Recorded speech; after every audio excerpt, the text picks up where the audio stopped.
Bismillahirrahmanirrahim. Watawasau bil haq, watawasau bis sabr. Dan yang keempat adalah bersabar. Ya, saling nasihat menasihati di dalam kesabaran. Bersabar ya atas apa yang diterima dari ujian Allah Subhanahu wa taala berupa celaan, cacian yang ditujukan kepadanya akibat dia berdakwah, menyeru manusia ke jalan Allah Subhanahu wa taala. Bersabar di sini adalah menahan diri dari hal-hal yang dimurkai oleh Allah Subhanahu wa taala. Menahan diri dalam arti bersabar di sini para ulama menyebutkan ada 3 hal yang mesti harus dilakukan seorang mukmin tatkala ia bersabar kepada Allah Subhanahu wa taala atau bersabar di dalam menghadapi celaan-celaan manusia akibat berdakwah menyeru kepada Allah Subhanahu wa taala. Yang pertama, sabar di atas ketaatan kepada Allah. Artinya seseorang wajib untuk bersabar ketika melaksanakan ketaatan kepada Allah Subhanahu wa taala. Karena sesungguhnya hakikat jiwa ini kepingin malas. Hakikat jiwa, apalagi jiwa ini dikungkung oleh hawa nafsu, maka jiwa ini tentunya akan menghalangi manusia untuk melakukan atau melaksanakan ketaatan kepada Allah Subhanahu wa taala. Di samping itu juga jiwa ini sejatinya ingin tidak berbuat apa-apa, malas. Ingin beristirahat. Karenanya ketika seseorang melaksanakan ketaatan kepada Allah, hal ini juga dibutuhkan kesabaran. Karena pada hakikatnya ma'asyiral muslimin, ketaatan kepada Allah Subhanahu wa taala salah satu sifatnya adalah al-mudawamah, yaitu kita melaksanakannya dengan kontinu, dengan ajek. Dan ketaatan yang seperti inilah adalah ketaatan yang terbaik. Karenanya Nabi SAW menyatakan di dalam hadisnya, khairul a'mal adwamuha wa in qalla.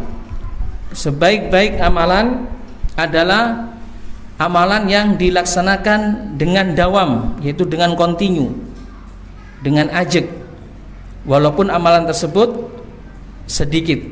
Maka melaksanakan ketaatan tidak akan bisa kita melaksanakan ketaatan dalam arti ketaatan yang ajek manakala hal ini tidak dibarengi dengan kesabaran. Seperti contohnya kita melaksanakan sholat, apalagi sholat 5 waktu yang kita laksanakan sehari semalam 5 kali ya, terutama sholat-sholat yang membutuhkan mujahadah seperti sholat subuh ya, seperti sholat asar ataupun sholat isya dan sebagainya. Maka sholat-sholat seperti ini ya, dalam pelaksanaannya membutuhkan kesabaran. Untuk itulah Rasulullah SAW membedakan antara orang-orang yang beriman dengan iman yang hakiki dengan orang munafik terletak dari sholatnya. Secara umum terletak dari sholatnya.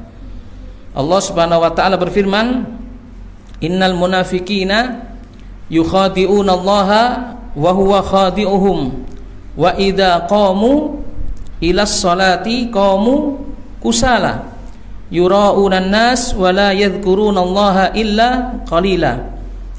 Munafik, orang-orang munafik itu adalah orang-orang yang menipu Allah, padahal mereka tertipu dengan diri mereka sendiri. Wa idza qamu ilas shalah, mereka jika berdiri untuk melaksanakan salat, qamu kusala, mereka berdiri dalam keadaan malas. Yura'unan nas, kalaupun mereka berdiri maka mereka inginnya untuk dilihat oleh manusia. Yura'unan nas wa la yadhkuruna Allaha illa qalila, dan mereka tidaklah berzikir menyebut Allah Subhanahu wa taala kecuali sedikit. Terkhusus sholat isya dan sholat subuh, Nabi SAW menyatakan tentang perihal orang kafir, bagaimana mereka malasnya dalam 2 sholat ini. Kenapa? kok sholat isya, sholat subuh? Nah, para jamaah, karena dua sholat ini dilaksanakan di waktu malam, yang mana ya tidak memungkinkan seorang munafik untuk dilihat atau pamer dengan sholatnya di hadapan orang banyak. Karena kebanyakan di dua waktu ini adalah waktu di mana manusia sudah berada di rumah mereka. Karena ya mereka malas untuk melaksanakan sholat isya dan sholat subuh secara berjamaah. Nabi SAW bersabda, "Athqalus sholati 'alal munafiqina sholatul isya'i wa sholatul fajri." Sholat yang paling berat dilaksanakan oleh orang munafik dalam arti sholat berjamaah adalah sholat isya dan sholat fajar, sholat subuh. Walau ya'lamuna ma fihima la atauhuma walau habwa. Seandainya mereka mengetahui pahala yang diberikan oleh Allah ya dari dua sholat ini, maka niscaya mereka akan mendatangi masjid untuk melaksanakan sholat ini berjamaah walaupun dalam keadaan merangkak. Seperti amalan puasa, amalan jihad fisabilillah, amalan-amalan seperti ini adalah amalan-amalan yang berat untuk dilaksanakan, kecuali orang-orang yang sabar melaksanakannya. Karenanya ya, setiap amalan jika dilaksanakan secara kontinu, maka dalam hal ini dibutuhkan kesabaran. Itu sabar di dalam melaksanakan ketaatan kepada Allah. Ini kesabaran yang pertama. Sabar di dalam menjauhi atau menghindari hal-hal yang diharamkan oleh Allah Subhanahu wa taala. Para jamaah, sebagaimana jiwa kita, hawa nafsu kita akan sangat dominan mendekat kepada perkara-perkara yang diharamkan oleh Allah Subhanahu wa taala. Wa ma ubarri'u nafsi innan nafsa la'ammaratun bisu. Si jiwa ini selalu membisikkan, mengantarkan kepada perkara-perkara yang buruk, perkara-perkara yang diharamkan oleh Allah. Karena jiwa ini senang pada sesuatu yang apa? Yang disukai oleh jiwa, yaitu syahwat ya. Karenanya para jamaah yang dirahmati Allah, di dalam ya menghindari maksiat-maksiat Allah, di dalam menghindari apa-apa yang diharamkan oleh Allah, kita akan berhadapan dengan jiwa kita sendiri. Berhadapan dengan apa? Jiwa kita dan hawa nafsu kita. Karenanya hal ini juga membutuhkan kesabaran ya.